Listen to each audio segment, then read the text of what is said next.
Que para achou. A graça e a paz do nosso Deus seja com todos. Muito bom dia. Vamos iniciar o nosso primeiro domingo do ano com um momento de oração, de render glórias e graças ao Senhor, apresentar também nossos primeiros confrontos e lutas do dia. Em seguida, iremos cantar louvores ao nosso Deus. Tenha um minutinho. Deixe a sua atenção para Ele agora.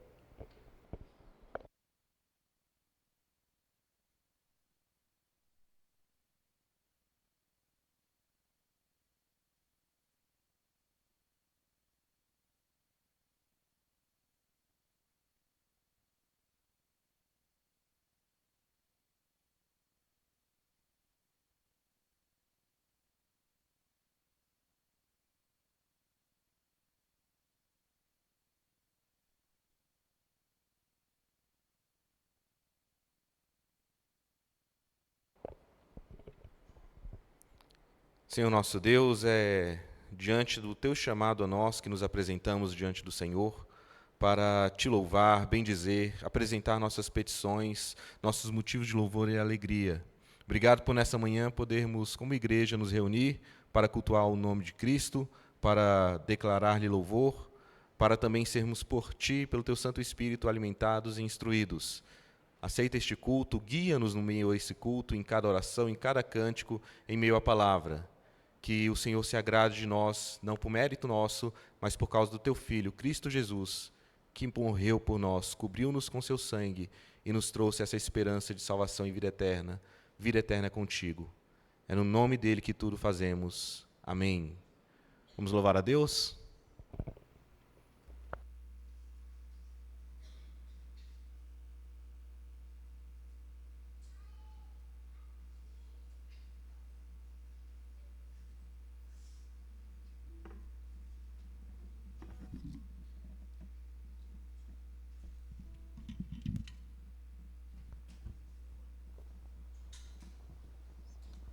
Bom dia, irmãos. Vamos ficar de pé. Povo de Deus, que bom estar aqui, né? No primeiro domingo do ano. Somos povo de Deus, nação eleita, ovelhas do seu pasto. 1 Pedro 2:9 diz assim: vocês, porém, são geração eleita, sacerdócio real, nação santa, povo de prioridade exclusiva, de propriedade exclusiva de Deus, a fim de proclamar as virtudes daquele que o chamou das trevas para a sua maravilhosa luz. Amém? Privilégio sermos povo de Deus, né? Vamos adorar o Senhor nessa manhã.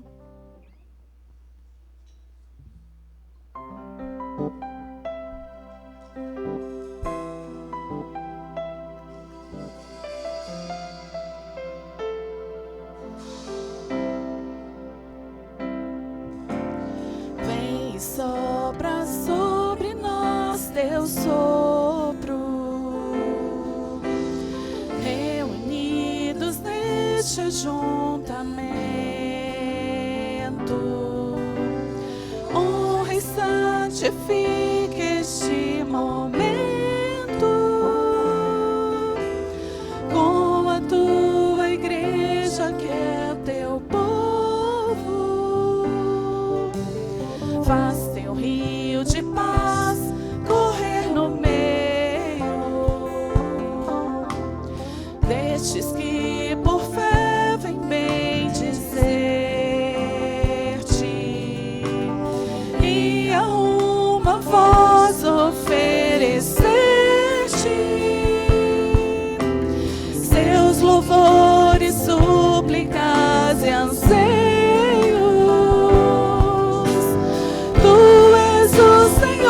De toda a glória,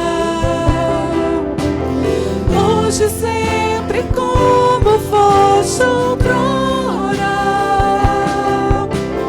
no correr da história, revelando seu amor. Deus bendito, Rei e Salvador. Deus bendito, Rei e Salvador.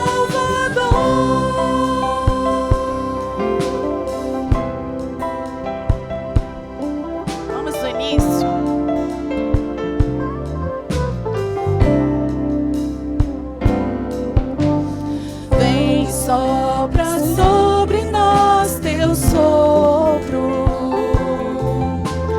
reunidos neste ajuntamento, honra e santifique este momento com a tua igreja que é o teu povo. Faz teu rio de paz correr no meio destes que por fé vem bem dizer-te e a uma voz oferecer-te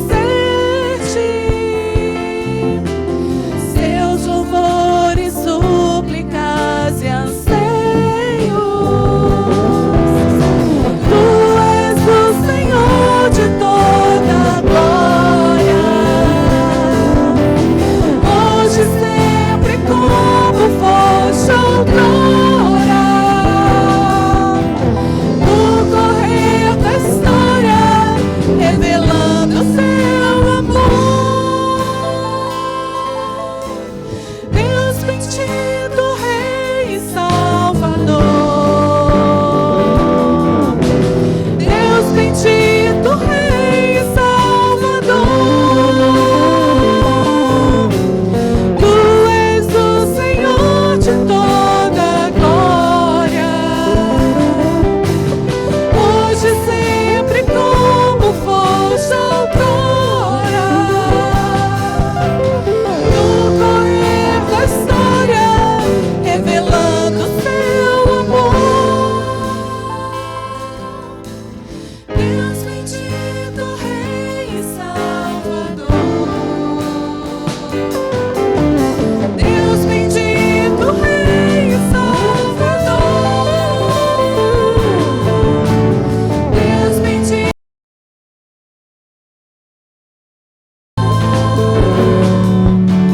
Deus bendito, Rei e Salvador.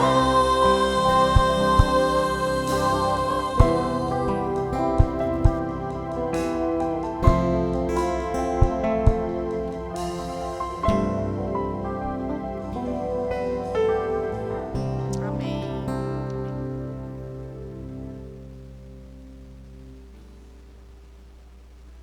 Vamos louvar o Senhor com as palmas também, né? Palmas para o Senhor.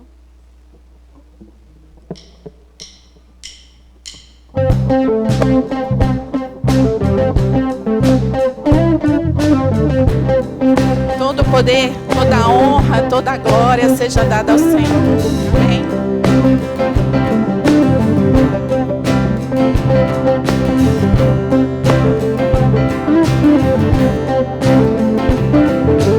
Poder e honra, louvor e glória sejam ao Cordeiro de Deus.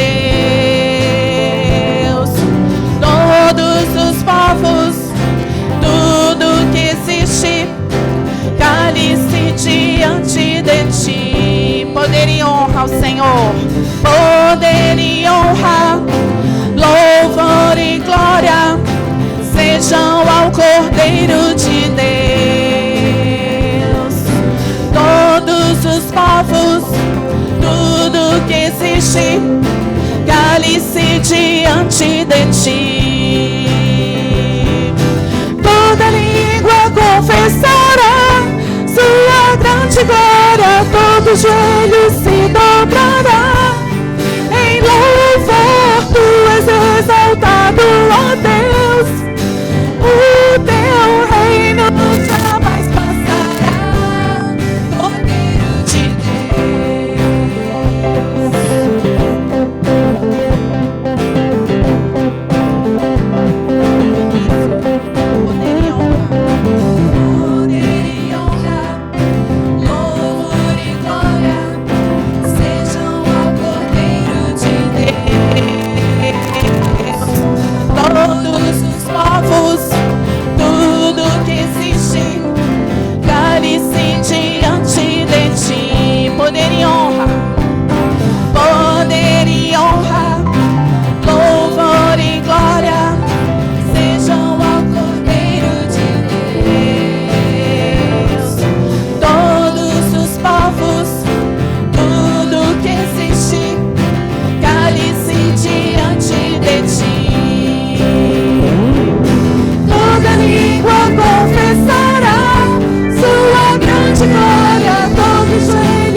convidar os irmãos a cantar esse último hino como uma oração, né, para a gente dedicar a nossa vida ao Senhor no início do ano.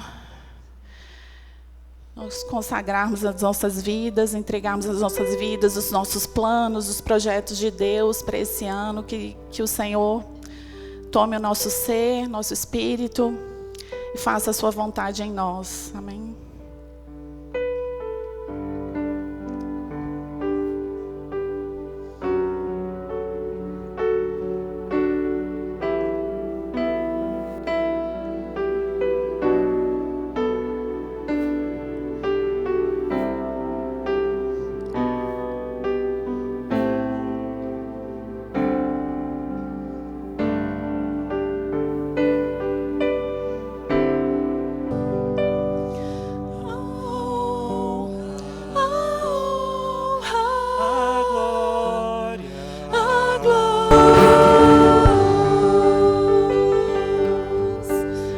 Jesus, toda a honra, toda a glória, Senhor, seja dada a Ti, Senhor. Tu és o nosso Deus, só Tu és digno, Senhor, da nossa adoração, Senhor. Obrigada, Senhor, por nos escolher como povo Teu, Senhor, pelas Tuas promessas. Obrigada, Senhor, pelo que Tu tens feito por nós e pelo que Tu has de fazer neste ano, Senhor. Adorado seja o Teu nome, em nome de Jesus. Amém, Senhor.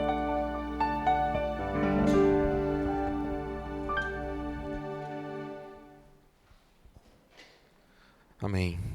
Vamos abrir nossas Bíblias no Salmo de número 74. Como foi avisado em dezembro, nesse mês de janeiro estaremos realizando nossos cultos, nossos encontros para cultuar o Senhor apenas no período matutino. Então, após nosso período de cânticos e devocional, nós iremos para o nosso café e depois dele iremos para as salas. E os adultos virão para cá, onde haverá o sermão, como no sermão da noite. No período noturno nós temos seguido com a leitura dos Salmos, e hoje nós iremos ler o Salmo de número 74 e explorar um pouco o que Asaf tem para tratar lá conosco. Salmo de número 74, vamos ler todo ele. Diz assim: Ó Deus, por que nos rejeitas para sempre? Por que se acende a tua ira contra as ovelhas do teu pasto? Lembra-te da tua congregação que adquiriste desde a antiguidade, que remiste para ser a tribo da tua herança. Lembra-te do monte Sião, no qual tens habitado. Dirige os teus passos para as ruínas perpétuas, para tudo de mal que o inimigo fez no santuário. Os teus adversários bramam no lugar das assembleias e erguem as suas próprias insígnias como sinais. Parecem-se com os que empunham os seus machados no espesso da floresta, e agora, com os seus machados e martelos, destroem todos os entalhes de madeira, incendeiam o teu santuário, profanam a morada do teu nome, arrasando-a até o chão. Disseram no coração: acabemos com eles de uma vez. Queimaram todos os lugares santos de Deus na terra. Já não vemos os nossos sinais, já não há profeta, nem há entre nós quem saiba. Até quando isso vai durar? Até quando, ó Deus, o adversário nos afrontará? Será que o inimigo blasfemará o teu nome para sempre? Por que não retiras a tua mão, sim, a tua mão direita, e a conservas no teu seio? Mas Deus é o meu rei desde a antiguidade, ele é quem opera feitos salvadores no meio da terra. Tu, com o teu poder, dividiste o mar, esmagaste sobre as águas a cabeça dos monstros marinhos, despedaçaste as cabeças do Leviatã e o deste por alimento às criaturas do deserto. Tu abriste fonte e ribeiro, secastes rios caudalosos. Teu é o dia, tua também é a noite. A luz e o sol, tu os formaste, fixaste os confins da terra, verão e inverno tu fizeste. Lembra-te disso, o inimigo tem insultado o Senhor, e um povo insensato tem blasfemado o teu nome. Não entregues a rapina à vida de tua pomba, nem te esqueças para sempre da vida dos teus aflitos. Lembra-te da tua aliança, pois os lugares tenebrosos da terra estão cheios de moradas de violência. Não fique envergonhado o oprimido, que o aflito e o necessitado louvem o teu nome. Levanta-te, ó Deus, defende a tua casa, lembra-te de como o ímpio te afronta todos os dias. Não te esqueças da gritaria dos teus inimigos, do sempre crescente tumulto dos teus adversários. Amém. Esse salmo, essa oração de Asaf é uma oração de libertação do povo. Asaf, ele era um levita. Ele é citado no livro de Crônicas, nos capítulos 15 e 16, quando buscam a Arca da Aliança para trazer para a cidade de Davi. Há ali também a constituição de alguns homens para guiarem as músicas, estarem à frente dos louvores a serem proclamados, e ali Asaf é citado. Então ele é contemporâneo de Davi, e com certeza ele viu os desafios que sofreu Samuel, os desafios do rei Saul, o desafio de Davi em assumir, e ser reconhecido como rei perante toda a comunidade de Israel. E ele cita nesse salmo a questão do Monte Sião, as lutas e as dificuldades com os inimigos que cercavam. Ele fala a respeito das lutas de ver a arca sendo tomada, os santuários, os locais santos do Senhor sendo afrontados. E a esse homem, a Asaf, é acreditado que compôs o Salmo de número 50, os Salmos 73 a 83, e há uma tônica nos Salmos de Asaf que eu acho muito interessante para observarmos. É a tônica da sinceridade. Como assim? Quando nós olhamos no Salmo 73, por exemplo, há um Asaf que abre o seu coração perante Deus, falando a respeito de como ele sente dúvidas quando vê o ímpio prosperando, e como ele o inveja, como ele tem dificuldades com esses sentimentos. E aqui no Salmo de número 74, nós temos um Asaf abrindo o seu coração diante de Deus, falando a respeito das suas dúvidas, dos seus medos, quando vê a mão do Senhor pesando sobre ele, sobre o povo, quando vê os inimigos prosperando, quando vê os inimigos falando mal do povo de Deus, impedindo o culto ao Senhor, e mesmo assim, sem serem repreendidos, sem serem acusados em seus comportamentos. E eu acho que essa postura de Asaf é muito saudável para corações machucados. Como assim? Quando você enfrenta uma situação que lhe é desafiadora, que coloca a sua fé contra a parede, quando você enfrenta uma situação em que quanto mais você clama, parece que o céu é feito de bronze e não chega a oração ao Senhor. Como você reage diante disso? Você enterra os seus medos e as suas dúvidas, ou você os coloca diante de Deus? Você finge que isso nunca aconteceu, caminhando como se colocasse em dúvida o que você tem sentido no coração, você colocaria em xeque a sua salvação? Ou você sabe que a sua salvação está confiada por causa de Cristo, e que em meio à sua falta de fé você precisa clamar: sim, eu creio, ajuda-me na minha falta de fé. Ajuda-me, eu creio, Senhor, que você está me ouvindo, mas eu não consigo ver como isso se dará. Eu olho para trás da minha história e vejo alguém que se converteu, mas hoje eu vejo alguém que tem tido dúvidas a respeito de tudo que me cerca. Senhor, me ouve, auxilia-me, porque eu estou fragilizado. E este Asaf era alguém que tinha essa postura, de quando via situações que colocavam o seu coração em tremor, em susto, em medo, confessava-o diante de Deus. As suas conclusões são de que o Senhor realmente ouve, de que o Senhor realmente escuta. Mas se ele não tivesse a disposição de se confessar diante de Deus, de se rasgar diante do Altíssimo, como o seu coração seria consolado? Como a sua doença, a doença do pecado que o corroía, seria sarada? Isso é algo que precisa nos chamar a atenção. Em especial os versículos 16 e 17. Muitos de nós vêm nesse início de ano com aquela leva de bons desejos, vontade de começar um ano bem, pensando a respeito das próximas realizações. É natural que, por causa do ânimo de ano novo, as pessoas no trabalho, conversando, estejamos planejando e falando a respeito de nossas boas expectativas. Mas, com certeza, há muitos de nós que vêm carregando dores há muitos anos, há muito tempo. Virou um ano sem ter visto a mão do Senhor operar em solução das suas lutas com saúde, com emprego, com dívidas, com medo da morte na sua família. E ao olhar para os versículos 16 e 17, encontramos uma declaração de Asaf que precisa ser real e verdadeira em nossos corações. Teu é o dia, Tua também é a noite, a luz e o sol tu formaste. Fixaste os confins da terra, verão e inverno tu os fizeste. Parece que enquanto passamos por bons momentos, é fácil dizer, está tudo bem, graças a Deus. Mas quando passamos por tribulações, a tendência é falarmos, estou passando por uma luta. E esquecemos do graças a Deus. Graças a Deus ainda estou passando, ainda estou sobrevivendo, ainda estou caminhando, meus olhos ainda brilham. Porque seja dia ou seja noite, seja o bem ou seja o mal, tudo que passamos provém da boa mão do Senhor para nos capacitar, para nos exercitar, para nos fazer crescer em maturidade, para nos corrigir e nos arrancar de caminhos pecaminosos, a fim de que nos corrigindo, nos convencendo do que é correto, entendendo a sua vontade em nossos caminhos, possamos glorificá-lo e crescer à imagem de Cristo. Asaf, ele confessa suas lutas e suas dificuldades, falando a respeito de como ele sofre ao ver os inimigos vencendo e tendo vitória sobre o povo de Israel. Como ele sofre vendo que o culto ao Senhor tem sido prejudicado por causa da ação dos inimigos.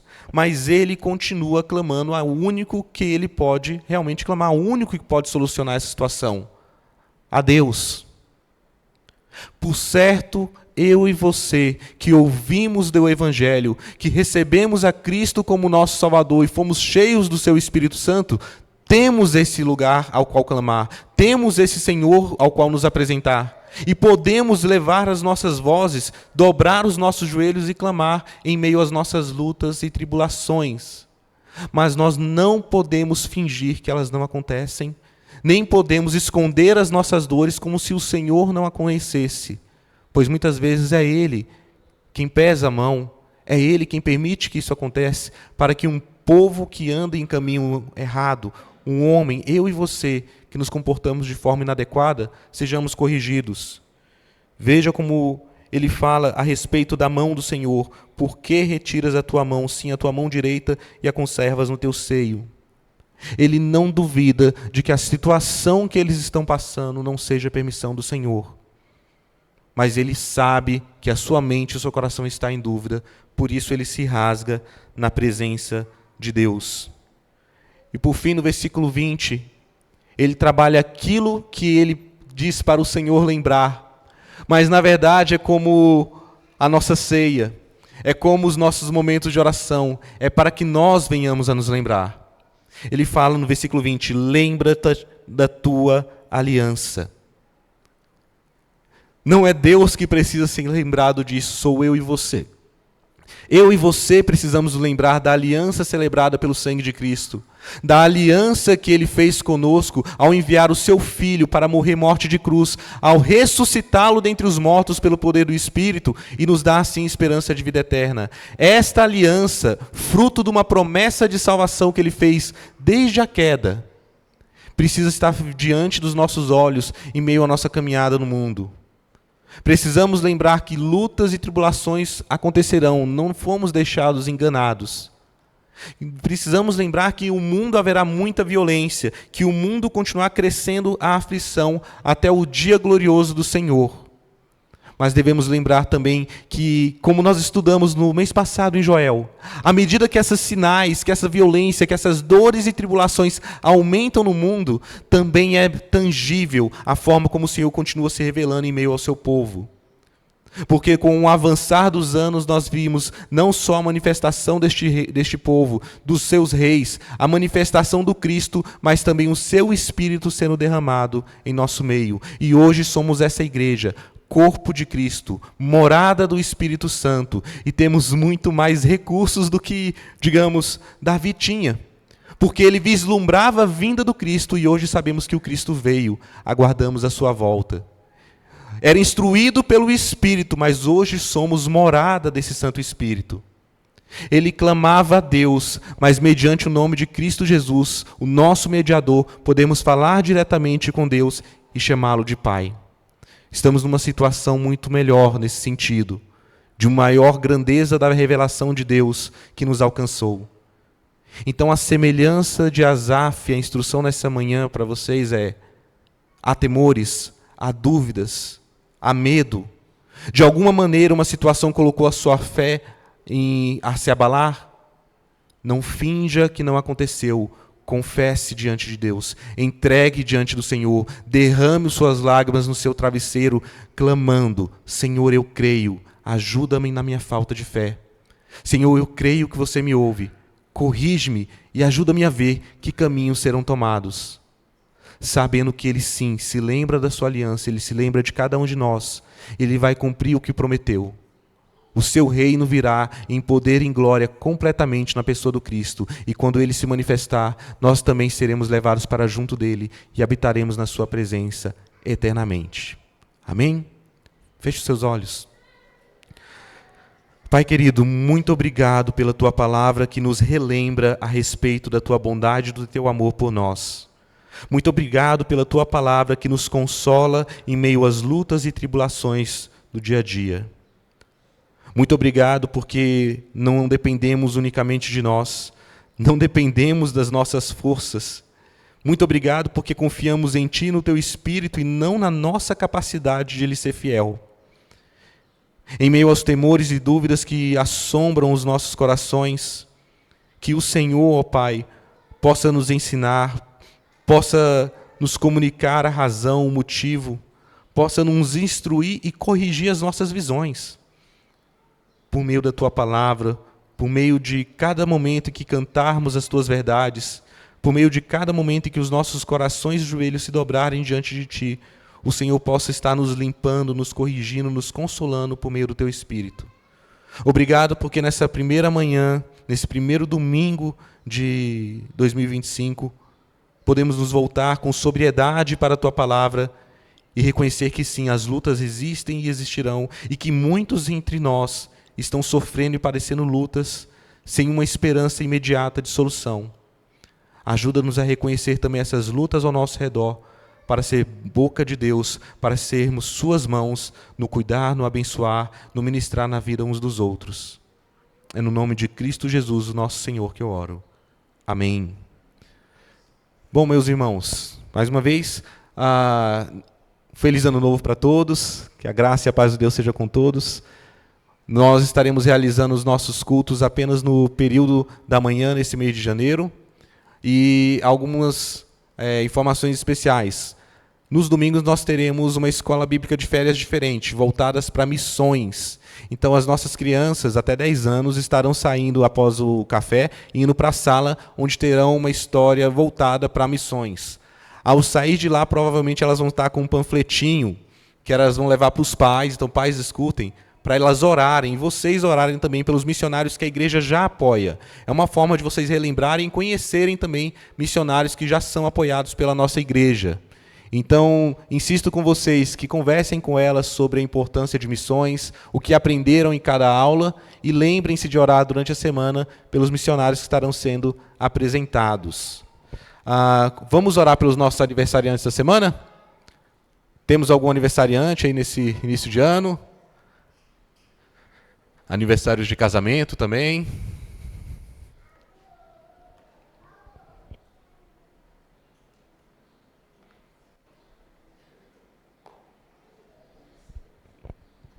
Casamento ou os dois? Casamento.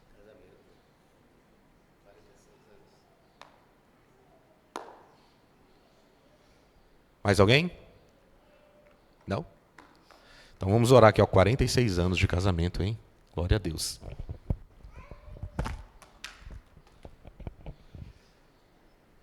Pai querido, eu te louvo e te bendigo pelo teu cuidado em nossas vidas e pela oportunidade que temos como igreja de interceder pela vida dos nossos irmãos. Obrigado porque o Senhor tem sustentado a casa do José Carlos com tua saúde, com teu amor, com teu cuidado. Obrigado pelos 46 anos de casamento deles.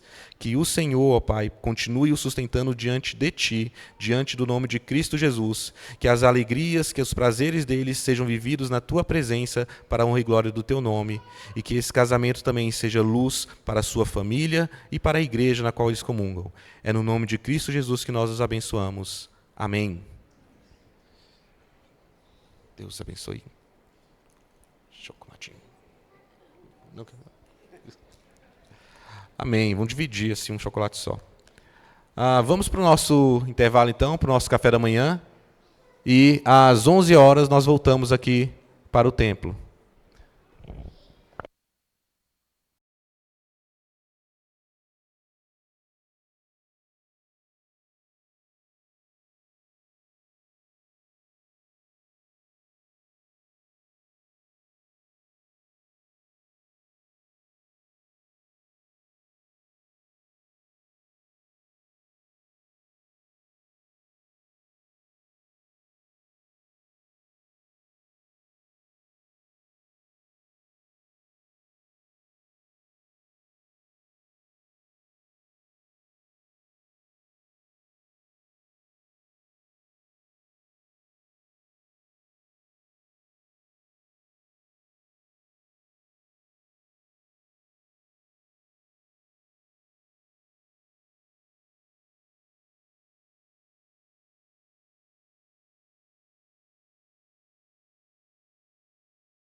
não ouvi nada. Não, e ele Acho que ele deve ter botado no errado. Eu fiquei sabendo que a sua voz descontrolou lá. Pelo menos aqui ficou muito alto. A voz da Babi. era Era só o retorno. Só que no retorno ficou muito alto. Peraí. que eu falava no site. Não, e ele falando comigo. Eu tava falando, eu tava olhando pra ele, mas eu não enxergo. Então eu não tava entendendo. Eu vi ele fazendo assim, não sei o quê. Eu vi ele. Eu olhava assim. O Fábio não vai. Cantarei teu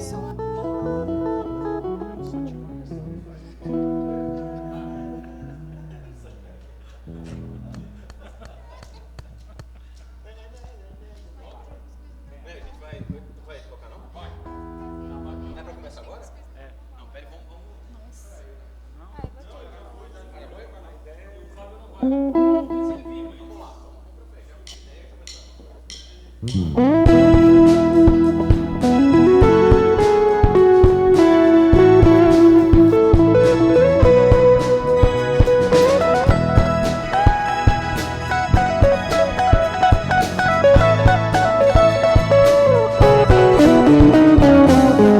Os montes correm para o mar, teu rio de amor por mim.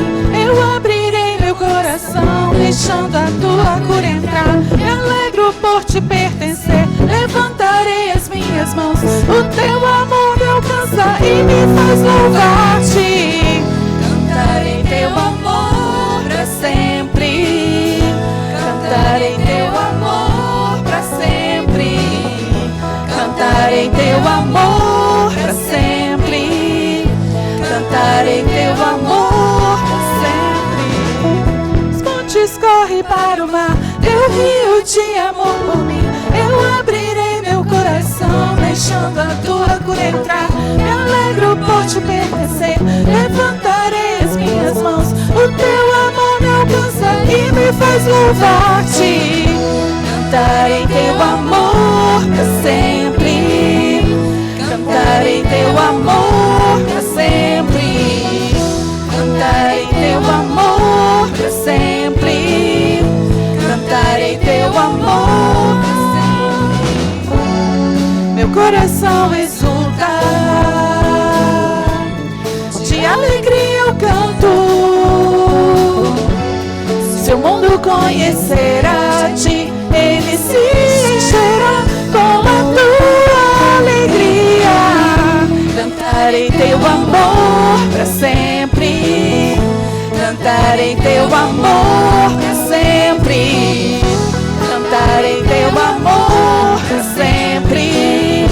Cantarei teu amor pra sempre.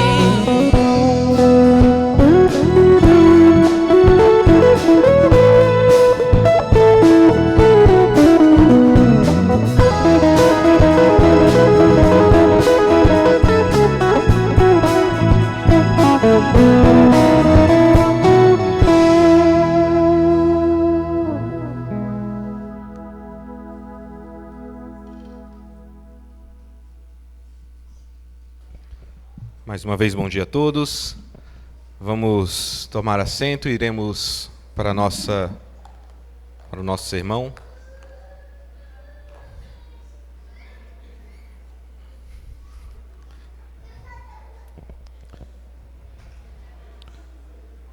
Convido os irmãos a abrirem as suas Bíblias na carta de Paulo a Tito. Iremos iniciar nesse primeiro domingo a exposição da carta de Tito. Isso vai durar até fevereiro.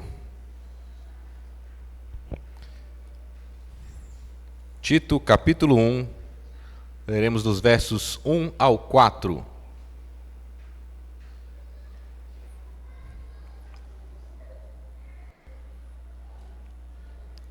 Diz assim: Paulo, servo de Deus e apóstolo de Jesus Cristo, para promover a fé que é dos eleitos de Deus e o pleno conhecimento da verdade, segundo a piedade. Escrevo na esperança da vida eterna, que o Deus que não pode mentir, prometeu antes dos tempos eternos, e no momento oportuno manifestou a sua palavra mediante a pregação que me foi confiada por ordem de Deus, nosso Salvador, a Tito, verdadeiro filho segundo a fé comum. Que a graça e a paz da parte de Deus Pai e de Cristo Jesus, nosso Salvador, estejam com vocês. Amém. Vamos orar. Pai querido, com submissão, com fé, nos apresentamos diante de Ti, diante da Tua palavra, na expectativa de sermos por ela ministrados, alimentados. Instrui-nos, fala o nosso coração, no nome de Jesus oramos. Amém. Bom, a carta de Tito é uma carta breve, é uma carta que está classificada, por assim dizer, como as cartas pastorais. Algumas cartas que foram escritas por Paulo a alguns líderes das igrejas, né? São as cartas de 1ª e 2ª Timóteo, a carta de Tito.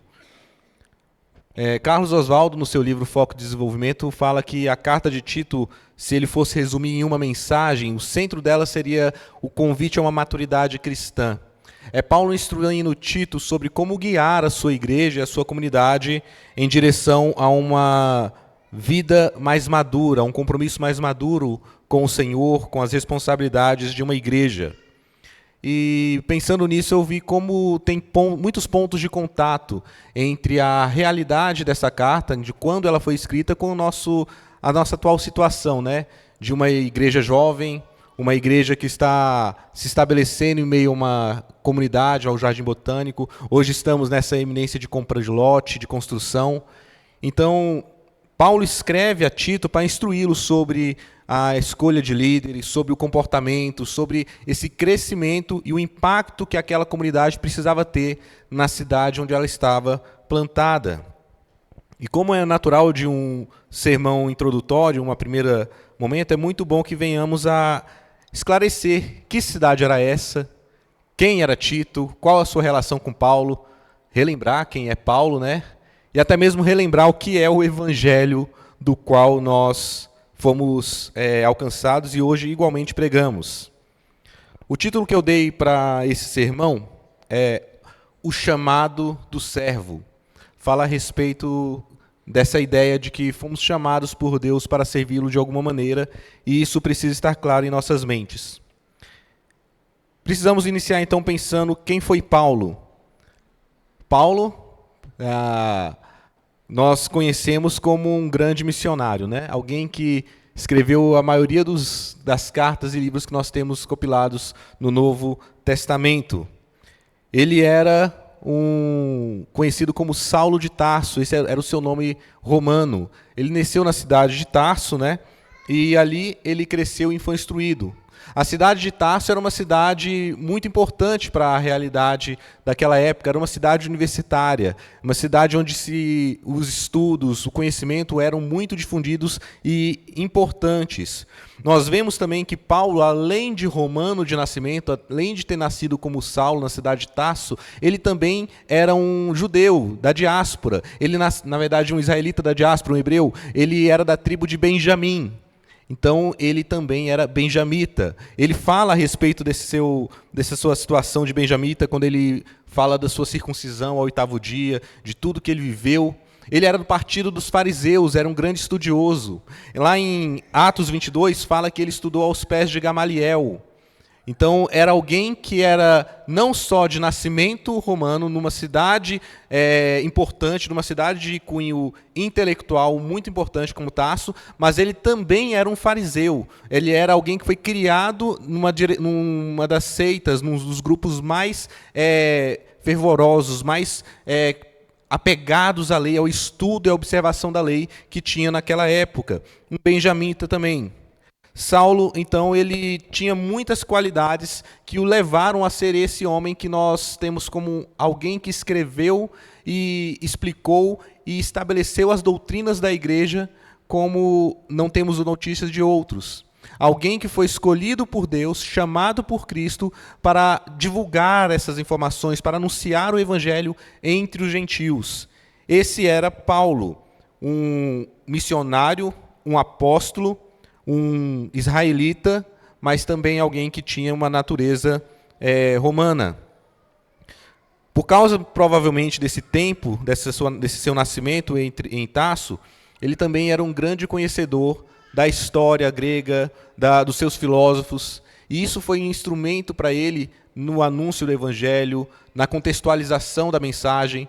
Nós vemos isso narrado em Atos, também nas cartas, como nesta carta, mais à frente iremos ver, ele utiliza também de recursos do conhecimento que ele tinha daquela cidade, Creta, onde Tito estava, para falar a respeito de filósofos que um dia saíram dela.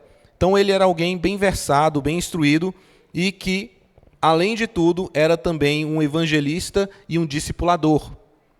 Discipulador esse que um dos seus filhos é o alvo dessa carta, Tito, como nós lemos no verso 4, o meu amado filho na fé comum. E onde Tito está? Tito está em Creta, na cidade de Creta. Que cidade é essa? Se formos tentar olhar no Novo Testamento, a cidade de Creta ela é citada quando, lembram do naufrágio de Paulo? Antes do naufrágio, eles pararam em Creta para reabastecer. Foi com dificuldade que eles chegaram à ilha de Creta, eles tinham que levar Paulo para Atenas, mas ele falou, vamos ficar aqui por um tempo, porque vai ser difícil essa viagem. Não deram ouvido a ele, eles saíram, houve um naufrágio, foram parar na ilha de Malta. Então, Creta, nós conseguimos encontrar ela aqui, é uma das cidades, é uma das ilhas que importantes para a navegação naquele tempo. Então, por causa dessa sua localização, por ser uma ilha, Creta tinha muita importância financeira, comercial. Creta não tinha só essa importância imediata, mas também era o berço de muito da civilização grega. Quando nós olhamos para as mitologias, para as histórias gregas, Creta aparece como a ilha onde Zeus teria se escondido, onde teria nascido o rei Minos, o Minotauro. Creta, então, era uma cidade, uma ilha muito conhecida e muito importante para a cultura grega. Era uma ilha que, por causa dessa sua situação, dessa sua localização e importância comercial, era muito movimentada, era muito conhecida, imersa de mitologias, imersa em idolatria, e também tinha uma característica distinta. Era uma comunidade conhecida por ser corrupta. Era uma comunidade conhecida por ser avarenta, mentirosa, por glutonaria. Creta tinha várias características muito parecidas com os vícios que eram acusados pelos filósofos dos deuses nos quais eles criam. Deuses que se pareciam mais com homens caídos e corruptos do que com um Deus virtuoso ao qual nós cremos. Então, essa era a realidade de Creta, a cidade onde Tito estava. Uma cidade grega, importante, economicamente ativa, muito corrupta e conhecida pela sua corrupção. E quem era Tito? Como nós vimos, era um discípulo de Paulo. Tito era alguém que foi convertido ao Evangelho, ele era um gentil. Ele é citado 8 vezes na segunda carta aos Coríntios. Paulo cita ele falando, fui me encontrar com Tito na cidade tal e não encontrei, por isso eu fui para outra cidade, pedi para Tito trazer uma carta para vocês, encontrei-me com ele em Filipe. Tito era alguém que caminhava com Paulo. Tito era um discípulo, alguém que se converteu, assim como Lucas, e passou então a participar do ministério missionário, indo nas cidades. Ele era alguém que, quando nós olhamos lá em Gálatas, capítulo 2, 3, esteve em Jerusalém com Paulo, e por causa da fé de Tito, por o exemplo de Tito, eles chegaram à conclusão de que realmente há como ser um cristão sem a necessidade de uma circuncisão. Ele foi usado nessa direção. Paulo fala que ele não foi constrangido a se circuncidar. Por mais que o nome dele não apareça lá em Atos aparece que foram dados exemplos de vários homens gentios que haviam se convertido. Mas então nós entendemos que Tito tem caminhado com Paulo e foi exemplo para muitos a respeito de uma verdadeira conversão ao Senhor, da obra do Evangelho. E crescendo nesse discipulado, Paulo confiou a ele a responsabilidade sobre uma igreja. Um jovem que foi alcançado pela mensagem do Evangelho, que cresceu nos estudos, acompanhando aquele que o instruiu a respeito de Cristo, que serviu de, vamos botar assim, de levar cartas de um lugar para o outro, de trazer mantimentos, de levar as ofertas, e foi crescendo ao ponto de lhe ser confiada a responsabilidade de cuidar de uma igreja local. E a igreja ao qual ele foi confiado sob seus cuidados foi exatamente na cidade de Creta. Nós não sabemos exatamente quando essa quando essa igreja foi plantada em Creta. Como eu falei, o tempo que Paulo passou em Creta, narrado no livro de Atos, é pequeno. Foi um espaço apenas, durante a sua prisão, de reabastecer um barco. Mas nós sabemos, durante a leitura da carta a Tito, que o seu nome era conhecido e respeitado, pois é dado a Tito autorização para usar o nome de Paulo como aquele que está dando legitimidade ao seu pastoreio. Então nós temos aqui um Paulo, um obreiro, experiente, viajado, plantador de igrejas, que discipula suas pessoas, guia elas, tendo a alegria de ver um filho na fé sendo fortalecido, capacitado ao ponto de assumir uma responsabilidade diante de uma comunidade, instruindo a Tito a respeito de como guiar uma igreja nova, plantada numa comunidade corrupta, extremamente corrupta, imersa em várias questões de idolatria, muito imersa em toda a cultura grega e romana, num caminho de maturidade. Se olharmos para nós hoje, somos uma igreja jovem plantada numa cidade que, aos olhos de todos ao redor, é conhecido como um lugar de corrupção, Brasília. É assim que eles olham. Eu brinco normalmente quando algum amigo meu que é de outro estado fala, nossa, Brasília é lugar descorrupto. Eu falo, não, o pessoal da sua cidade que vem para cá na terça-feira. Mas é assim que eles olham, um lugar que está imerso em corrupção, um lugar que está imerso em tal situação que as pessoas só pensam em dinheiro, que só pensam... Há pontos de contato. E nós hoje estamos nessa expectativa de querer construir uma igreja, de levantar um templo. Mas mais do que paredes e telhado, talvez o que precisamos martelar nesse ano, enquanto compramos esse lote, é de lançar firmes fundamentos na nossa fé. E é pensando nesses fundamentos que nos guiam à maturidade que precisamos voltar os nossos olhos para a carta de Tito e para essa primeira saudação de Paulo, que talvez uma leitura desatenta não dê o seu devido valor. Mas Paulo ele inicia a sua saudação a Tito com aquilo que eu chamo de ser o primeiro ponto. Somos escravos, somos servos de Deus. Veja como ele sauda Tito. Paulo, servo de Deus. Essa é a primeira coisa que Paulo fala a respeito de si. Eu sou servo. A palavra doulos é a palavra utilizada para escravos. Ele não está falando aqui de apenas alguém que serve ao outro como um garçom. Ele está falando realmente de um escravo. É interessante que a palavra doulos é usada por Paulo várias vezes ao longo das suas cartas. E ele sempre se identifica como um escravo. Quando ele fala a respeito do ministério de outros que servem, irmãos na igreja, ele usa palavras diferentes, como de garçom, como diáconos, alguém que serve, alguém que ministra na presença de outro, na presença do seu Senhor. Mas quando ele fala da sua relação com Deus, ele se descreve como um escravo. E ele também usa essa palavra para falar a respeito da relação dos reis e líderes com Deus. Fala que estes que lideram são escravos deste Deus maior, que reina e impera sobre tudo e todos. Paulo, ele sauda a outras cartas, como a carta de Romanos, como a carta de Filipenses, também com essa fala, somos escravo de Deus, escravo de Cristo. Ele usa essa expressão, falar, sou escravo do Evangelho, eu pertenço a Ele. E o que seria essa ideia de escravo? Talvez por causa da nossa história de Brasil, tenhamos uma ideia limitada do que é um escravo. Mas vamos tentar entender um pouco mais o que Paulo, sendo ele hebreu, benjamita, e sendo também romano, inserido naquele contexto, queria dizer por escravo ao se comunicar com aquelas pessoas em Creta. Para começo de conversa, nós temos no livro de Levítico, no capítulo 25, um capítulo inteiro falando a respeito sobre escravidão, sobre como deveria ser dado essa situação. Em Levítico é tratado que quando alguém chega numa situação de pobreza, de má administração dos seus bens, tem que vender suas terras, até tem que vender a si mesmo para sobreviver, que o povo de Deus não deveria vender os seus irmãos a outras nações, antes deveria comprá-los. E que esse que compra o seu irmão, que está em situação de necessidade, deveria cuidar bem dele, sustentá-lo, cuidar, dar um soldo para ele, dar um valor. Ele iria trabalhar para ele, pertenceria a ele, seria seu escravo, mas que no ano do jubileu essa pessoa seria libertada.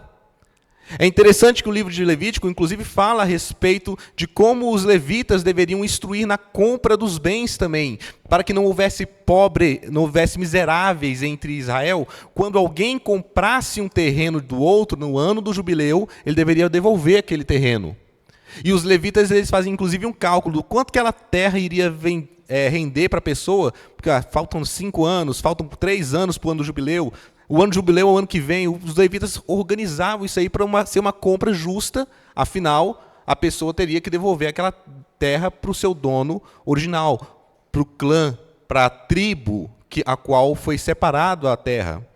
Então, nós temos um contexto judeu, a ideia de uma escravidão, um pertencimento a alguém, mas cheio de responsabilidades diante de Deus.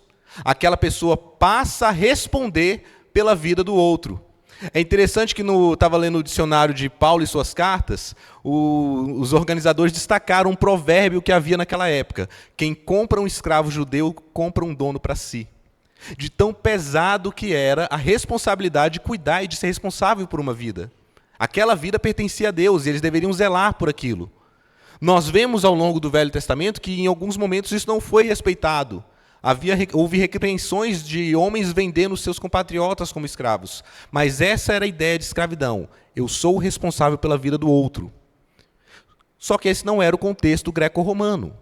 No contexto greco-romano, a escravidão não era apenas uma situação de alguém que chega na impossibilidade de sustentar. Tem a ver também com uma situação de alguém que cometeu algum crime e foi preso e foi escravizado.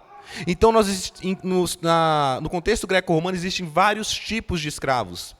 Escravos bons, maus, que se fizeram escravos, que foram feitos escravos, que por causa de prisões foram escravizados. E existem vários tipos de senhores. Porque uma vez que temos judeus tementes a Deus que deveriam cuidar dos seus escravos, numa comunidade que não há temor ao Senhor, cada um irá cuidar da maneira que achar melhor. Então nós temos desde escravos que trabalhavam e viviam acorrentados um ao outro para ter dificuldade de fugir, de fazer qualquer tipo de coisa, que moravam em situações bem precárias, como escravos que tinham casas e recebiam salário e viviam na propriedade do seu dono. Há uma grande distinção. Existia não só os que eram presos e precisavam pagar a pena, mas aqueles também que poderiam pagar pela sua liberdade. Existiam questões de idade, de valores, que essa pessoa recebia um salário para trabalhar e ela poderia pagar pela sua liberdade, ter a sua carta de alforria com um determinado período de serviço. Existia também a situação de que não era apenas para trabalhos pesados ou para os serviços de casa. Escravos que eram comprados, homens que eram trazidos para ser servos, para serem contadores, administradores financeiros, professores, instrutores de luta, guerreiros. Então, dentro do contexto greco-romano, não existia uma exclusividade para um tipo específico de escravidão, era bem plural, e nem mesmo como no contexto brasileiro, de cor de pele, por assim dizer, não. Haviam vários tipos de escravos, independente da cor de pele, de onde vinha, de qual região que vinha, desde que aquela pessoa houvesse cometido um crime, ou talvez tivesse se vendido porque ela não tinha como pagar as suas contas. A situação social o lançou àquela condição. Mas há algo também de interessante no contexto da escravidão de Roma e daquela comunidade que nós precisamos ter em mente, é a questão familiar. Como assim? Quando nós lemos lá na narrativa de Atos, que Pedro vai visitar a casa do centurião Cornélio, nós lemos que ali Cornélio e toda a sua casa foi batizada. Quando nós lemos Paulo falando aos coríntios que batizei todos da casa de Epifanes, nós temos ali essa expressão, toda a casa, toda a família. A família, quando a gente pensa naquele contexto, ela não tem a ver apenas com esse núcleo rígido e fechado de pai, mãe e filhos. mas ela engloba todas as pessoas que estão sob responsabilidade do senhor daquela casa, do chefe daquela casa. Então, se por acaso moram ali comigo cunhado, sogro, pessoas que vieram e se sustentam por causa do trabalho que prestam para mim, inclusive os escravos, todos esses que vivem debaixo da responsabilidade daquele chefe da casa são a família, são a casa daquele lugar. Então, quando nós pensamos no centurião Cornélio, ou quando nós pensamos na casa de Epifanes, e nas vezes que são citadas essas casas, a ideia é: todas as pessoas que estavam lá fluíram para ouvir aquela pregação, todas aquelas pessoas, sejam escravos, cunhado, primos, sobrinhos, filhos, todas elas foram, então, batizadas, alcançadas pela palavra. Então o servo tem, aqui na Bíblia, quando Paulo utiliza essa expressão, ele está trazendo todo esse arcabouço do conhecimento, tanto judeu, mas principalmente das implicações greco-romanas. Eu sou um escravo de Deus, eu pertenço a Deus, Ele me comprou, eu sou dele, e eu sou também da família dele, pertenço a ele, estou sob o cuidado dele. Há tanto uma postura de submissão em saber: eu sou pequeno, eu sou pobre, fraco e nu, não sou de mim mesmo, mas também uma alegria de saber que a quem ele pertence e de qual família ele pode ser chamado. A alegria de pertencer a Deus. Eu não sou um escravo de Roma, não sou um escravo qualquer, eu sou um escravo de Deus. Existe essa dupla implicação quando nós pensamos nisso daqui. E, coincidentemente ou não, no final do ano passado, em dezembro, eu estava conversando com um amigo meu de faculdade, amigo de 15 anos aí para trás. E eu fui visitá-lo, já tinham muitos anos, desde 2019 que eu não o via. Fomos conversar, chegamos falando a respeito da questão de voluntariado na igreja. Não sei como a gente chegou nisso daí, mas ele falou para mim: Kelvin, é tão complicado para mim ver o jovem hoje chegando na igreja, querendo se voluntariar para tudo. Dá um nome para fazer aquilo, dá um nome para fazer aquilo, dá um nome para fazer aquilo, dá um nome... E de repente não aparece nada. Eles parecem que não entendem a responsabilidade. É igual aqueles que nem dão um nome para participar de nada. Ele vem, se empolga, fica feliz, 2 semanas desaparece. Ele não pensa que está atrapalhando o pessoal e a escala do pessoal. Aí eu perguntei para esse meu amigo assim, vamos escolher o nome, ele está vivo, né? Me diga o seguinte, o que é um escravo que é comprado por um outro senhor? E ele falou: eu não entendi. Eu falei: imagina só, nós somos escravos do pecado, somos escravos do reino das trevas, e fomos comprados por Deus para o reino da sua maravilhosa luz. Estou perguntando para você, um escravo que é comprado por um outro senhor, um escravo que pertencia a um senhor ruim, chega um outro senhor e fala: eu estou pagando por ele, eu quero ele para mim, compra ele e traz para ele. Esse escravo se torna o quê? Talvez por ele saber que é pastor, estou falando de coisa da Bíblia, desse exemplo, ele falou: é família de Deus. Mas ele entendeu a pergunta. Eu falei: não, beleza, você entendeu. Família de Deus, nós pertencemos a Deus agora. Somos adotados no sangue de Cristo. Mas um escravo que é comprado, ele é apenas um escravo de outro senhor. E, infelizmente, isso foge à percepção de muitos de nós, inclusive desses que se colocam como voluntários. Você que se coloca como um voluntário e não entende que você pertence a Deus, continua se comportando como se pudesse fazer as escolhas que você quer, sem dar o devido valor ao que você vai realizar para Deus, você não está tendo maturidade cristã. Porque você pode chegar e falar: eu sou filho de Deus, sou co-herdeiro com Cristo. Você pode dizer: Deus me ama, o próprio Senhor Jesus falou: não sois apenas servos, mas vos chamo de amigos, porque vos tenho feito tudo conhecer. Ok, mas nunca se esqueça de que você é propriedade de Deus. Você foi comprado por Ele a um preço alto, o preço de sangue, o preço do seu filho. E muitas vezes a postura de voluntariado, que não carrega as responsabilidades intrínsecas à atividade de um escravo, impera em meio às comunidades cristãs. Eu falei para ele: um grande problema é que os jovens, as pessoas em geral, não só jovens, continuam se comportando como voluntários na obra do Senhor. Por mais que sejam voluntários em questões humanas, têm que se lembrar que eles são escravos de Deus, eles pertencem a Deus. Quando eu assumo uma responsabilidade ministerial, Do ponto de vista humano, sem nenhum contrato, sem nenhuma questão, eu posso chegar e falar assim, eu vou faltar por qualquer motivo. Mas quando eu assumo uma responsabilidade ministerial diante de Deus, eu entendo que é ali que Deus quer me usar, ensinando a crianças, no louvor, na recepção de uma igreja, sorrindo e abraçando as pessoas, orando e intercedendo, cuidando uns dos outros, e eu entendo que Deus quer me usar ali, eu não tenho essa opção de, eu acordei um pouco mais tarde e estou cansado. Eu vou receber uma visita no tal, porque eu entendo que aquilo ali é fundamental. Eu entendo que aquilo ali é o chamado ministerial de Deus para mim. E como escravo de Deus, não estou falando da minha comunidade específica de fé, mas de acordo com a minha responsabilidade diante de Deus, sabendo que Ele me usa e me quer naquele local, eu me comprometo com isso. Eu não sou apenas um voluntário para Deus. Eu posso ser voluntário em atividades da igreja, mas diante de Deus nós somos seus escravos, pertencemos a Ele. Paulo chega e fala, Paulo, servo de Deus, escravo de Deus. E em seguida ele fala o ministério dele, apóstolo de Jesus Cristo. E esse é o segundo ponto. Eu tenho um ministério, eu sou apóstolo, eu fui chamado por Cristo para ser um representante dele e enviar sua mensagem perante os gentios. Mas esse segundo ponto, o ministério que cada um de nós é chamado, não pode ser desconexo do primeiro ponto. Somos escravos de Deus. Um primeiro momento de caminhada, a maturidade cristã, é abandonar essa postura de que nós não temos uma responsabilidade maior, ou que a nossa liberdade em Cristo implica em fazermos o que quiser. Não, você foi livre do fardo da morte e do pecado.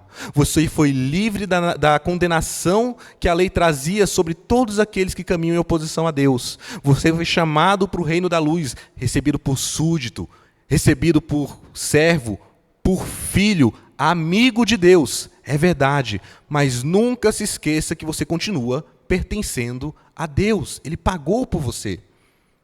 E ao entender que você pertence a Deus, que é um escravo dele, no sentido mesmo de que ele comprou você, o seu ministério, aquilo que ele confiou a você, precisa ser realizado da melhor maneira possível. Não é uma questão de voluntariado. Eu posso ser voluntário numa IBF, eu posso ser voluntário em fazer uma atividade, um cachorro-quente, eu posso ser voluntário para várias coisas, mas a partir do momento que eu entendo que eu pertenço a Deus, eu não sou um voluntário em servi-lo. Eu não sou um voluntário em louvá-lo, em buscar a sua presença, em exercer o ministério ao qual ele me chamou. Se o seu ministério é da oração, da intercessão, do ensino, do evangelismo, se o seu ministério eu sou aquele que aparece mais cedo para ajudar, para ser amparo, para ser cuidado para aqueles que estão organizando em outros momentos. Eu não sei onde Deus tem te colocado, nem no local da sua família ou do seu emprego, mas o ministério ao qual Ele te chama não é voluntário.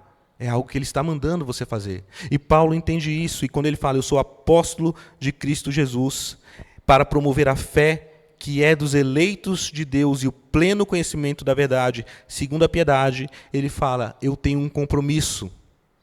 Ele mesmo fala a respeito disso, eu sou como um que nascido em fora de tempo, porque eu vi o Senhor Jesus. Ele me chamou depois, eu sou o menor dos apóstolos, mas eu entendo esse chamado para mim. Eu entendo essa responsabilidade que recai sobre mim de anunciar as verdades do Evangelho. De ensinar e doutrinar aqueles que, assim como eu, também foram chamados. Assim como eu fui chamado por apóstolo, também foram eleitos por Deus. Essa é a minha responsabilidade diante do meu pertencimento a Deus. Curiosidade, o que é um apóstolo? Apóstolo é uma palavra usada para descrever uma embarcação que levava materiais, como se fosse uma embarcação fretada. É algo que levava de uma pessoa para um outro lugar, para ser entregue lá. E essa expressão passou a ser utilizada para o mensageiro que representava alguém e enviava essa mensagem aonde deveria chegar. Os apóstolos, então, são pessoas que receberam de Cristo uma incumbência, uma missão. Eu preciso ser esse representante da mensagem, levar essa mensagem, representante de Cristo, diante dos homens, dos povos, Judeia, Samaria, até os confins da terra. Paulo entendia isso, eu sou um apóstolo, um representante de Cristo, que carrego essa mensagem entre os gentios. Eu tenho essa missão e isso não vai se separar de mim. É fundamental. A minha vida se identifica com o meu pertencimento a Deus. E eu hoje uso isso para promover a fé entre os que foram eleitos. Quando nós pensamos, então, a respeito desse ministério, precisamos pensar a respeito da mensagem que Paulo carrega. Vamos dar uma olhada lá em 2 Coríntios, capítulo 4, versículo 5. Segunda carta aos Coríntios, capítulo 4, versículo 5. Diz assim: porque não pregamos a nós mesmos, mas a Jesus Cristo como Senhor, e a nós mesmos como servos de vocês por causa de Jesus. Mais uma vez ele usa a expressão servo. Ele entende que nessa posição de escravidão de Deus, nessa postura de eu tenho um ministério, ele não carrega apenas uma palavra que vem da parte dele, ele não prega a sua própria autoridade, mas ele está pregando um evangelho, ele está anunciando a Cristo e ele está se comportando não apenas como escravo de Deus, mas também escravo desse ministério. Eu sou como escravo de vocês, porque se a minha responsabilidade é alimentá-los com a palavra, se a minha responsabilidade é pregar o evangelho, é doutriná-los, é guiá-los na maturidade cristã, comporto-me então como servo de vocês. Precisamos pensar a respeito do ministério que Deus tem para nós. Cremos que Ele nos colocou aqui, Ele é soberano, nos colocou por um motivo. Se você é o primeiro convertido da sua família, há um motivo dessa razão. Se você, em meio ao seu trabalho, é uma luz, um farol, a imagem de Cristo e recebe desafios, se você assumir um cargo de liderança, uma chefia, você vai ser usado para a vontade de Deus. Você precisa reconhecer isso e assumir esse compromisso. Talvez você não saiba qual é o seu ministério específico. Eu não sei se eu tenho que ser um diácono, presbítero, pregador, cantor. Eu não sei qual é o meu talento, o meu dom. Não sei se despertou ainda se eu vou cantar, se eu vou ensinar. Mas nós sabemos o básico. Ide por toda a terra e pregai o evangelho. Isso a gente não pode fugir. Então, onde Deus me confiou, eu sei o mínimo que eu tenho que fazer. Testemunhar de Cristo. E testemunhar de Cristo não é apenas que o pessoal fala assim, né? Testemunhe com ações. Quando preciso, fale, use palavras. Não. Testemunhar é falar. O evangelho precisa ser contado, precisa ser anunciado. As suas ações precisam condizer com ele. Do contrário, você será um falso profeta, um pregador mentiroso. Você envergonhará a cruz de Cristo se a sua postura for diferente do seu logos. Mas nós precisamos anunciar a mensagem. Nós precisamos pregar onde estivermos. Mesmo que seja para o nosso pai, que já está cansado de ouvir. Mesmo que seja para o nosso subordinado, que só nos ouve porque a gente é o chefe. Aí, não, o chefe quer fazer uma devocional agora, toda segunda-feira. Ou uma vez por mês ele faz. A gente senta e abana. Você se sente envergonhado sobre isso? Se é o mínimo que você pode fazer hoje e está ao seu alcance, faça. E ministre em oração, em devocional, buscando entender de Deus em que áreas Ele deseja te usar além. O mínimo, nós sabemos, anunciar o Evangelho, onde quer que estivermos. Viver de acordo com a palavra de Deus. Então, o primeiro ponto dessa saudação que visa essa maturidade na vida cristã, somos escravos de Deus. Que isso não falte na sua mente. Somos filhos, somos amigos, somos amados de Deus.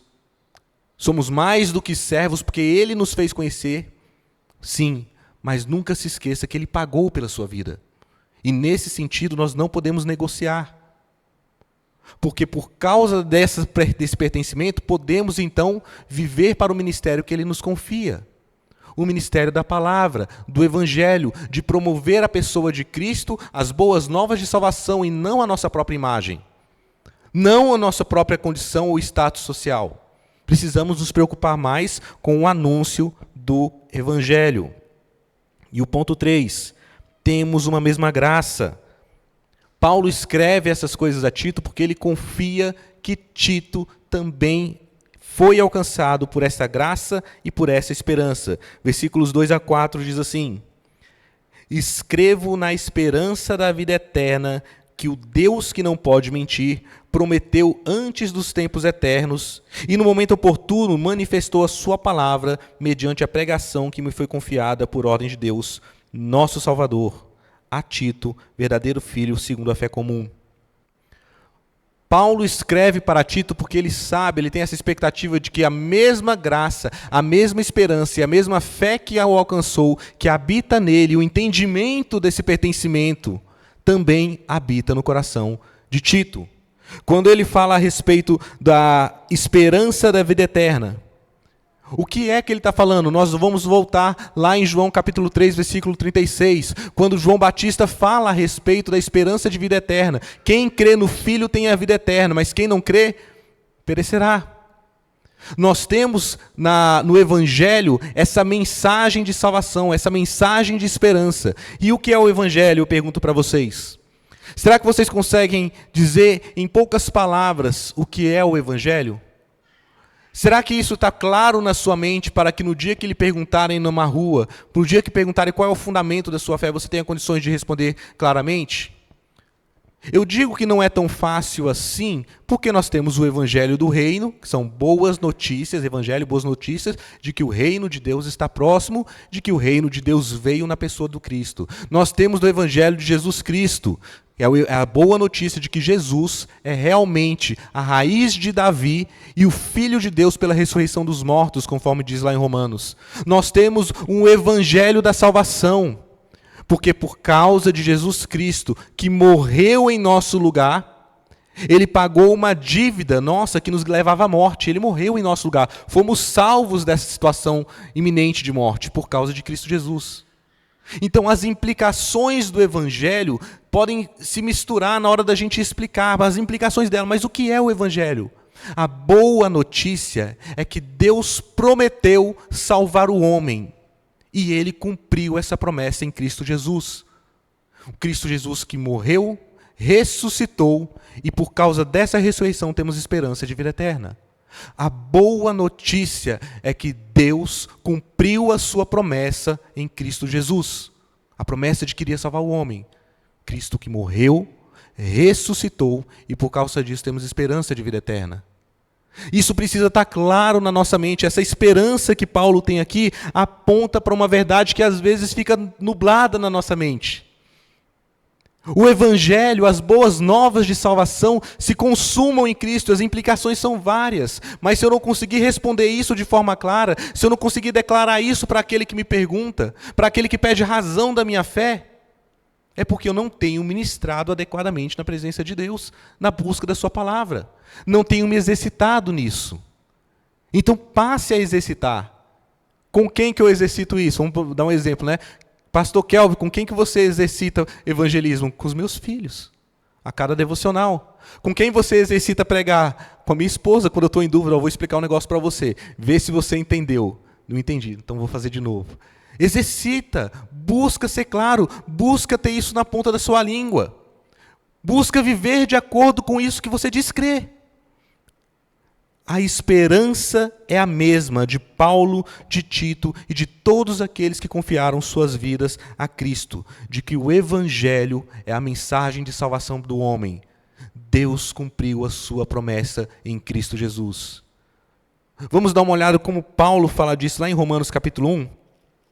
Vamos dar uma olhada rapidinho em Romanos capítulo 1, versos 1 a 4. Mais uma vez, olhe, Paulo, escravo, servo de Cristo Jesus, chamado para ser apóstolo, é a mesma saudação, é a mesma postura, essa é a minha responsabilidade, separado para o Evangelho de Deus, as boas notícias de Deus, de que Ele cumpre e cumpriu a sua promessa feita desde a antiguidade, que Ele no passado prometeu por meio dos seus profetas nas Escrituras Sagradas. E este Evangelho, essa boa nova, diz respeito ao seu Filho, o qual, segundo a carne, veio da descendência de Davi e foi designado Filho de Deus com poder, segundo o Espírito de santidade, pela ressurreição dos mortos, a saber, Jesus Cristo, nosso Senhor. Essa é a síntese do Evangelho. É isso que nós anunciamos. É nisso que o nosso ministério está baseado. É por causa desse pagamento que nós pertencemos a Deus. Versículos 16 e 17. Diz assim: pois não me envergonho do evangelho, porque é o poder de Deus para a salvação de todo aquele que crê, primeiro do judeu e também do grego, porque a justiça de Deus se revela no evangelho, de fé em fé, como está escrito, o justo viverá por fé. O evangelho é esse poder de Deus, é essa capacitação que vem de Deus para que eu e você sejamos salvos, para que eu e você sejamos escravos, pertençamos a Cristo, pertençamos a Deus. O evangelho é esse poder para que possamos anunciar as boas novas de salvação. Não é motivo de vergonha. É reconhecimento de nossa fraqueza, de nossa incapacidade, é verdade, de nossa dependência de Deus, mas não de vergonha. Então, quando diante de um familiar que você já falou algumas vezes, eu sou crente, mas você foi para a igreja, eu me converti, não quero esse negócio de crente aqui em casa não, e você fica com vergonha porque ele fica te ridicularizando, porque ele fica pegando o seu pé, e aí no Natal passado, no virada de ano, a gente sempre reúne família, e eu fico assim, não posso nem falar de novo porque eles reclamam. Não se envergonhe. É poder de Deus para a salvação de todo aquele que crê. Não é motivo de vergonha. Se no emprego é o contrário, a sua posição é de funcionário, é de alguém que é chamado de o santinho, aquele que não pode fazer um A fora da curva que reclama. Você fica sem graça e o pessoal fala assim, o crentinho. Talvez isso te incomode de alguma maneira. Mas não se envergonhe por isso, não se deixe abalar. É poder de Deus para a salvação do homem, de todo aquele que crê. A mensagem precisa estar clara nas nossas mentes, para que quando formos dela confrontados, ou por ela sejamos questionados, possamos anunciá-la com intrepidez, com segurança. Por mais que as características de cada um sejam de ser mais introspectivo, mais extrovertido, de ter uma melhor comunicação ou de gaguejar um pouco mais, não é sobre isso. Você se envergonha do evangelho? Você prefere ser aquele homem identificado, aquela mulher identificada apenas pelo seu cargo na empresa? Ou você entende que precisa ser identificado como pertencente a Deus? Como alguém que entregou sua vida a Cristo Jesus? Não, eu conheci muitas pessoas tímidas que eram pregadores e evangelistas melhores do que eu, que penso, sou um pouco mais extrovertido, tenho mais facilidade em falar. Porque simplesmente falavam. Porque quando estavam naquela comunidade perguntavam, mas não foi assim que eu li na Bíblia. Não é assim que eu aprendi, mas não acho isso certo. Na sua timidez, na sua voz fraca. Porque o envergonhar-se do evangelho é o problema. É parar de entender que por meio dele, não só você foi salvo, não só você tem uma identidade restaurada, mas aqueles que estão ao seu redor poderão também ser salvos da morte iminente. Paulo, escravo de Deus, ministro do Evangelho, enviado como apóstolo entre os gentios, estou saudando você, Tito, e toda a igreja em Creta, nessa esperança que é minha e comum a todos vocês. Nós, como Igreja Cristã Evangélica Jardins, precisamos ter essa mesma esperança, vida eterna com Deus, por meio de Cristo Jesus. E sermos esses que anunciam a Cristo, anunciam esse evangelho de salvação em meio a essa comunidade, no local onde nós estamos crescendo e plantando. Isso não pode se separar de nós. E a conclusão está no final do versículo 4. Que a graça e a paz da parte de Deus Pai e de Cristo Jesus, nosso Salvador, estejam com você.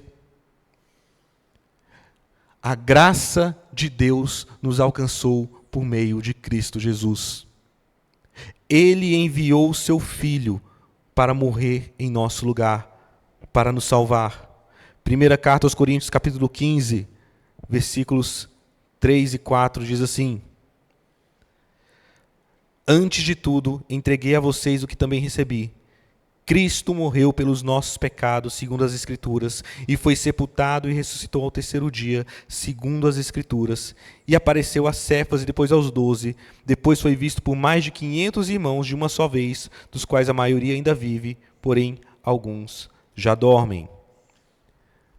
O Evangelho é esse, a boa notícia é essa. Fomos alcançados por Ele, isso é graça, isso é bênção, é dom do Senhor. Nós temos que olhar para isso e nos alegrar. Curiosidade, né? O pastor, muitos aí vê, quando o pastor vem cumprimentar, muda a voz. A graça e a paz de Deus seja com todos. A graça e a paz de Deus, o Pai do nosso Senhor Jesus Cristo. Amém. É um pouco de timidez. Eu não sei como puxar conversa, então vou puxar conversa naquilo que eu sei que é verdade. Eu não sei como cumprimentar a pessoa, se ela está bem ou não, se ela está enlutada ou não, então vou cumprimentar com aquilo que tem que trazer esperança. Isso que passa na minha cabeça. Aí eu mudo a voz para fazer assim, para ficar um pouco menos formal, o pessoal não pensar que eu estou querendo... Não, eu só quero me aproximar e conversar. Mas é isso que tem que estar na nossa língua, na nossa boca, a graça e a paz de Deus, a verdade que fomos alcançados por algo tão maravilhoso. E se for a primeira coisa e a única coisa que eu terei a oportunidade de conversar com alguém que vai me cumprimentar e depois sumir no café ou ter que ir embora correndo, que seja a graça desejada a Ele. A graça de entendermos esse evangelho de salvação em Cristo Jesus. Fomos agraciados com isso. E precisamos desejar que outros também o sejam. Agraciados também com a paz. Antes éramos inimigos de Deus, estávamos em rebeldia contra Ele. Mas por causa de Cristo Jesus, do seu sacrifício, fomos restaurados à paz com Ele. A nossa paz foi estabelecida. É como se um rei houvesse sido insultado por cada um dos seus súditos. Cada um de nós insultou ao rei. De alguma maneira, cada um de nós pecou contra o rei, desmereceu. E a pena era pena de morte, ser enforcado, ser decapitado na presença daquele rei que foi insultado por cada um de nós.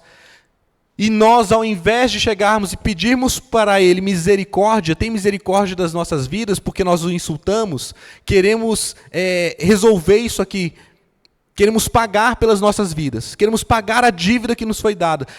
Nós não queremos essa guerra, pelo contrário, nós continuávamos em guerra, continuávamos arredios a Ele, continuávamos brigando e vivendo como se não importasse a opinião daquele rei. E esse próprio rei providencia o valor a ser pago pela ofensa que nós cometemos contra Ele.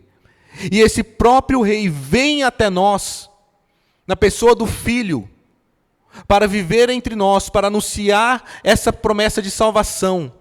Anunciar essa situação de, eu vou resolver o problema de vocês, vocês não mais viverão afastados de Deus, não mais viverão afastados de mim, condenados à morte eterna. Eu quero resolver isso e quero que exista paz entre mim e vocês. Sendo nós os que afrontaram, sendo nós os que permaneceram vivendo em afronta, em oposição a Deus, é Ele quem promove a paz. É Ele quem promove o pagamento. É Ele em quem envia o próprio Filho para morrer em nosso lugar. Então, se eu posso anunciar essa graça do Evangelho, eu preciso também anunciar essa paz que foi celebrada por causa do sangue de Cristo. Paz para com Deus, paz para com o nosso Criador. Finalmente nós podemos viver aquilo para o qual fomos criados. Finalmente temos essa liberdade de não estar aprisionado à morte e ao pecado, mas de poder fazer a vontade de Deus e viver de acordo com aquilo para o qual cada ser humano foi criado à imagem e semelhança de Deus, para a honra e glória dele. E assim viver tudo que nós temos para fazer, viver e exercitar em louvor ao nosso Deus. Essa liberdade desse outro Deus, desse outro Senhor, é o Senhor da morte e do pecado, essa liberdade da escravidão do reino das trevas, não significa falta de pertencimento a alguém. Pertencemos a Deus. Mais uma vez, somos escravos de Deus. O nosso ministério precisa ser encarado diante dessa realidade que pertencemos a Ele. E esse ministério precisa ser baseado na esperança de vida eterna em Cristo Jesus, do Evangelho. Que a graça e a paz de Deus estejam entre nós, esteja em nossa mente, esteja com a Igreja Jardins de todo o tempo. Que possamos nos lembrar dessa graça, a graça do sacrifício de Cristo, dessa paz que foi celebrada por Ele, dia após dia. Reflexões feitas, e agora, como eu posso aplicar isso? Oração e leitura bíblica. A maturidade cristã, ela só é alcançada à medida que você conhece ao Deus que te chamou. Esse Deus precisa ser conhecido por meio da leitura da sua palavra. Dedique-se a isso. O seu coração precisa ser exposto e derramado na presença dele. Ore. Por meio dessa fala, oração e da leitura da palavra, você conversa com Deus e você vai entender qual é a vontade dele para você. Ele vai te guiar ao amadurecimento. Oração e leitura bíblica é o primeiro passo para crescer na maturidade cristã. Reconhecer que você pertence a ele. Eu não sei ainda qual é o meu ministério. Eu tenho me comportado de forma, às vezes, errada com aquilo que o Senhor exige de mim. Lembre-se de que você pertence a ele e confie de que, por meio da oração e da leitura da palavra, de se aproximar da igreja, de buscar servi-lo, ele há de mostrar para você qual o ministério que está separado para ti. Ele vai te revelar, ele vai falar claramente, por meio dos teus dons e talentos, por meio de algo que ainda nem foi manifesto ainda. Deus seja louvado nisso, que ele possa manifestar em nós. Mas isso não vem, quando olhamos para a história de Tito, isso não vem do dia para a noite. Ele caminhou ao lado de Paulo por muito tempo, participou de muitas viagens, até um dia ser confiado a ele a responsabilidade sobre um grupo. E a responsabilidade de Tito era diferente da de Paulo. E de ambos, diferente daqueles que ficaram em Jerusalém ou daqueles que iam e foram mais além.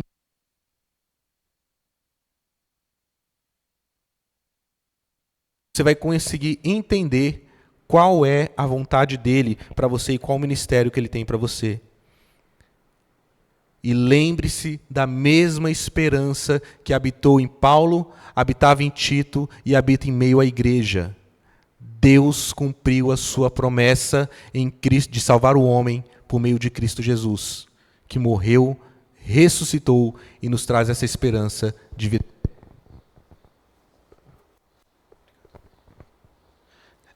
É nisso que nós cremos, é isso que precisa estar na ponta da sua língua. Pratique isso. Anuncie isso para sua esposa, para o seu esposo. Fale a respeito disso com seus filhos. Treina no íntimo da sua família. Lembrando da pregação do pastor Felipe no último domingo de dezembro, pergunta para os seus filhos se isso é claro e evidente na sua vida. Pergunta para os seus amigos, seu grupo mais íntimo, se a imagem de Cristo é evidente, se eles lembram do amor de Cristo ao olhar para você. Pratique isso, viva isso. De forma prática, fale do Evangelho com quem já está ao seu lado. E quando você perceber, Deus lhe trará as oportunidades de pregar a outros que você nem imaginava que teria disposição, de diligência, capacitação, dinâmica. Começa falando para o seu filho, para a sua esposa, para aqueles que são íntimos. Já são crentes, fala desse Evangelho. Alegre-se um ao outro por meio dessa promessa de salvação que nós temos em Cristo Jesus. Fale das coisas do alto e você será capacitado por Deus a falar também àqueles que ainda não entenderam. Esse é o nosso primeiro momento de exposição no livro de Tito. Uma carta que tem como objetivo auxiliar a igreja a crescer em maturidade. Que de tudo que foi falado aqui hoje, você possa aplicar ao seu coração e pedir a Deus que auxilie você a entender de uma forma melhor. Não são 40 minutos de exposição de um terceiro que vão fazer algo diferente. Quem opera no meu coração e no céu é o Espírito Santo. E o que demonstra esse crescimento, essa maturidade é o nosso compromisso, é a nossa perseverança, é a nossa dedicação. Somos santos e salvos por causa de Cristo, mas o processo de crescimento é uma responsabilidade que Ele entrega a nós. Aproxime-se de mim, observe os meus mandamentos, busque. Nós precisamos fazer isso, dia após dia, e que nesse ano possamos ter esse compromisso de lançar melhores e maiores fundamentos da nossa fé em Cristo, para ficarmos robustos e assim crescermos como uma igreja que aponta para a graça e para a paz que nós recebemos por meio de Cristo Jesus. Amém? Feche seus olhos. Pai querido, nós te louvamos pela salvação encontrada em Cristo Jesus. Nós te louvamos pela esperança de vida eterna que encontramos por meio da sua ressurreição. Nós te louvamos porque o Senhor cumpriu as suas promessas de um rei, de um salvador, de uma solução para nós, de um Espírito sendo derramado sobre cada um de nós. E te louvamos porque o Senhor prometeu que o teu Filho voltaria e estamos aqui hoje aguardando, anunciando até lá que ele veio para nos salvar. Ajuda-nos a nos encontrarmos fiéis no dia de Cristo, no dia do Senhor. Ajuda-nos a ter na ponta da língua, em todo o tempo, o Evangelho da salvação.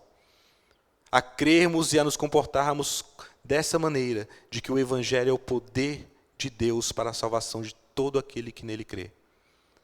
Auxilia-nos, ó Pai, para que venhamos a crescer como uma igreja local saudável, que muda a natureza da cidade, que aponta para comportamentos diferentes dos mundanos, daqueles que estão afastados de Ti, que não se deixa influenciar, pelo contrário, é maior impactante, maior influência, é viva e operante em meio à comunidade na qual está inserida.